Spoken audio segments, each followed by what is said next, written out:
Саламатсыздар ма? Бүгінгі сабағымыздың тақырыбы Microsoft Excel диаграммалармен жұмыс. Диаграмма дегенді қарастырмас бұрын мен мына бір кішігірім мысалды көрсеткім келіп тұр. Балабақша тәрбиешілерінің жылдың аяғында жасайтын отчеты. Яғни мәлімет негізі бізде ақпарат ең көп қарастырылатын ұғым болып табылады, және де бұл ақпарат құрылымданған және құрылымданбаған деп бөлінеді. Маған мынау тұрған кестеге диаграмма салып беріңізші деген өтініш келді. Мұнда ақпарат құрылымданбаған, яғни дәл осы күйінше диаграмма тұрғызатын болсақ, кез келген міне мынау тұрған мәліметті қарастырсам да немесе мынаны толығымен алып қарастырсам да, мұнда ақпарат құрылымданбаған, сол себепті график диаграммалар салынбайды. Салынады, бірақ жаңағыдай түрін көріп тұрғандарыңыздай дұрыс емес құрылымда, дұрыс емес жазбаларменен шығатын болып тұр. Сол себепті ең алдымен Excel'де диаграмма тұрғызбастан бұрын ақпараттың берілу форматын жөндеуіміз керек. Яғни бұл бізде балабақша балаларының міне осындай физикалық қасиеттер, танымдық қасиеттер, шығармашылық қасиеттер деген цифраларды жинақтайды екен. Осы цифраларды құрылымды түрге келтіріп, өзге кестеге көшіреміз. Яғни ерінбей отырып, от руки қолымнан жазып, мен барлығын басқа кестеге көшірдім. Яғни мынадай кесте болды. Міне жаңағы берілген мәліметтің барлығы менде физикалық дағды, коммуникациялық дағды, танымдық дағды дегеннің барлығы цифраларын, және мынау астындағы тұрған ол бізде проценттік соотношение, яғни бір топта 27 бала болатын болса, оның 18-інің физикалық дағдысы жоғары, 6-ның орташа, 3-інің төмен. Және де пайыздық өлшемі бұл қанша болады? Мен оны таблицадан көшірген жоқпын, Excel'дің формуласын қолданып. Яғни менде сан D6 ұяшықта тұр, осыны жаздым. Тең D6 ұяшықты көбейтемін 100-ге, бөлем 27-ге. Проценттің соотношение шығарып берді, және былай қарап тұрып, мен формула барлығына тартып шыға салдым. Оны төбесіндегі тұрғанның барлығын алып, есептеп берді. Жай ғана әрбір жолда осы формулалар ақпаратты құрылымды түрге келтірдік. Енді мен оны бояймын. Міне өзіме қажетті бөлігін бояп, осыған мен диаграмма тұрғызамын. Мына жерде рекомендуемый диаграмма дегені бар. Сонымен қатар диаграмманың басқа түрлерінде таңдауға болады. Міне менде диаграмма шықты. Диаграмма шыққаннан кейін мынау мәзір қатарында жаңа мәзір пайда болды. Ол конструктор, яғни диаграмманың түсін өзгертуге болады, түрін өзгертуге болады. Сонымен қатар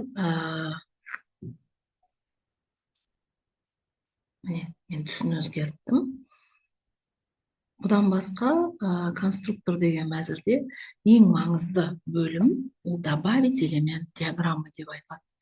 Яғни мына тұрған жерде менде ряд 1, ряд 2, ряд 3 деген жазу тұр. Осы рядтың жаңағы легенда деп айтады, оны сверху деуге болады, слева деуге болады, справа деуге болады, немесе снизу деуге болады. Яғни мына тұрған 1, ряд 2 деген жазуларды жөндеуге болады. Сонан соң нету легенды данных деп алып тастай салуға да болады. Сыймай жатыр жазулар қазақша. Онан соң жаңағы мынау тұрған цифралардың осы жерге шығарып қою үшін мен добавить элемент диаграммы подписи данных деген қоямын. Внутри, у края, снаружи, у основания, внутри деген цифралар шығады. Яғни міне жазу.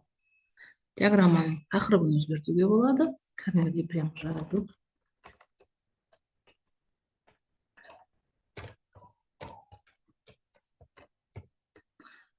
атын жазып қоюға болады. Міне осылай диаграмма шықты. Бұдан өзге де диаграмма түрлерін таңдауға болады, түстерін таңдауға болады және осылай редакторлеуге болады. Енді ставка диаграмма деген жерде бұл ғана емес, диаграмманың бірнеше түрлері бар. Графикпенен жасауға болады, графикпен жасап көрейік. Міне вставка, міне график. Графиктің ішінен маркерлік түрі көп қолданылады. Яғни міне жоғары, орташа, төмен.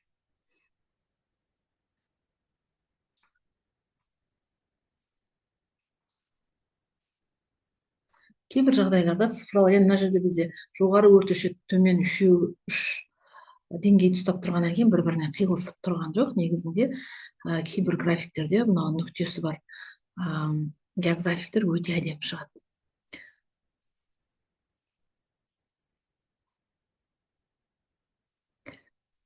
Енді басқа бір мәліметтерді қарастырайын.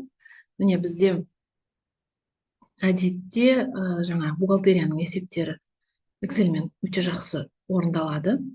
Мысал үшін, қандай да бір кәсіпорынның жұмысшылардың жалақысын қарастырайық. Бір күндік жалақысы 2,5 мың теңге дейтін болсақ, ол 20 жұмыс күн жұмыс істеді. Есептеп жібереміз. Тең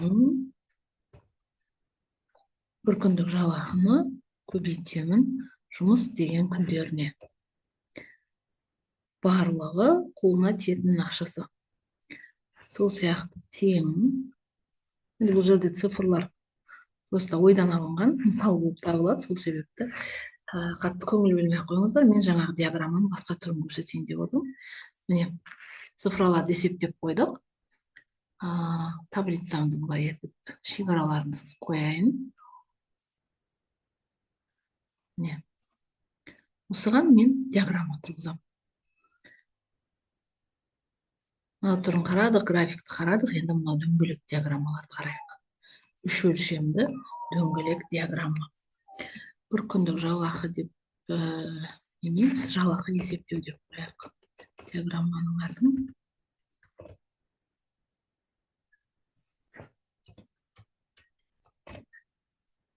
Есептеу. Бұғанда жаңағы мына мәліметтердің барлығы мына бір күндік жалақымен есептелініп тұр. Жаңа жазуым тұра берген дұрыс. Енді бүкіл кесте бойымен емес, мен тек қана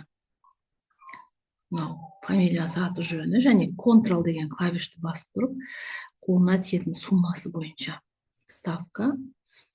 Міне үш өлшемді диаграмма.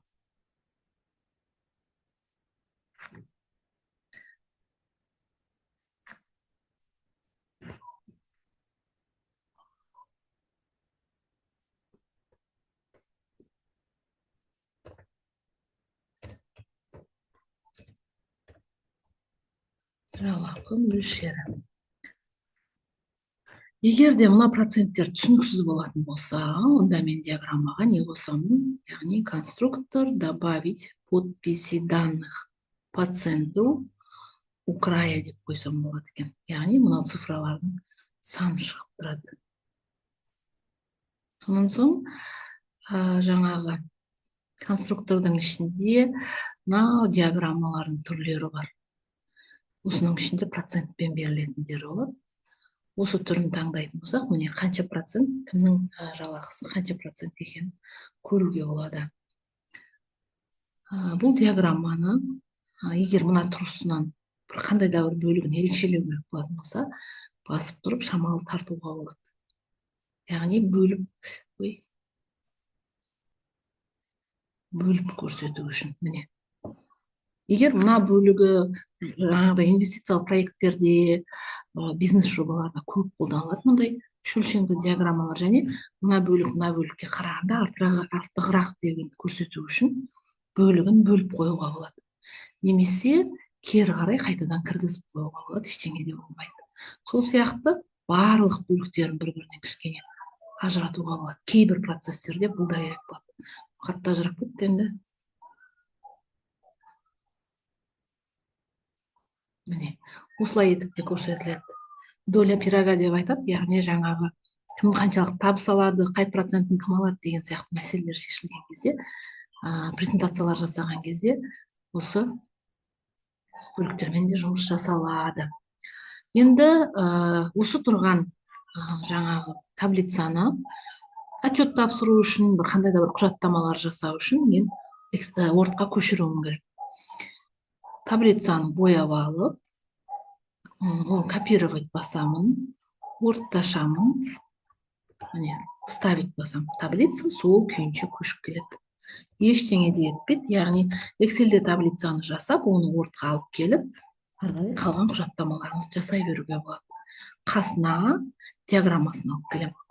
Міне print screen басамын. Менде енді print screen, сіздерге өткен сабақтарда print screen деген көрсеткен болатынмын. Диаграмманы кесіп алдым. Міне мына жерге әкеліп қойдым. Кез келген отчеттың ішіне, кез келген құжаттың ішіне, Excelдің диаграммаларын, кез келген құжаттың ішіне кестелерін алып келіп қойып, ары қарай жұмысыңызды жалғастырып отырсаңыз болады. То есть Excelде жасаған таблицаны мына жаққа келіп қайтадан таблица құрып отырып, қайтадан печаттап отырудың қажеті жоқ. Кәдімгі мәтін түрінде еш айырмашылық жоқ, түсті. Егер де диаграмманың басқа түрі дейтін болсаңыздар, міне бағанағы тұрған мына диаграммалардың кез келгенін print screen басамын, кесіп аламын, апарып қоя беремін. Excelде жасалған диаграмманың барлығы PowerPoint презентацияларға, Wordтың ішіндегі құжаттамаларға оңай және жеңіл түрде көшіріле береді. Бүгінге біз Microsoft Excel диаграмма және оның түрлерін қарастырдық. Назар қойып тыңдағандарыңызға рахмет. Сау болыңыздар.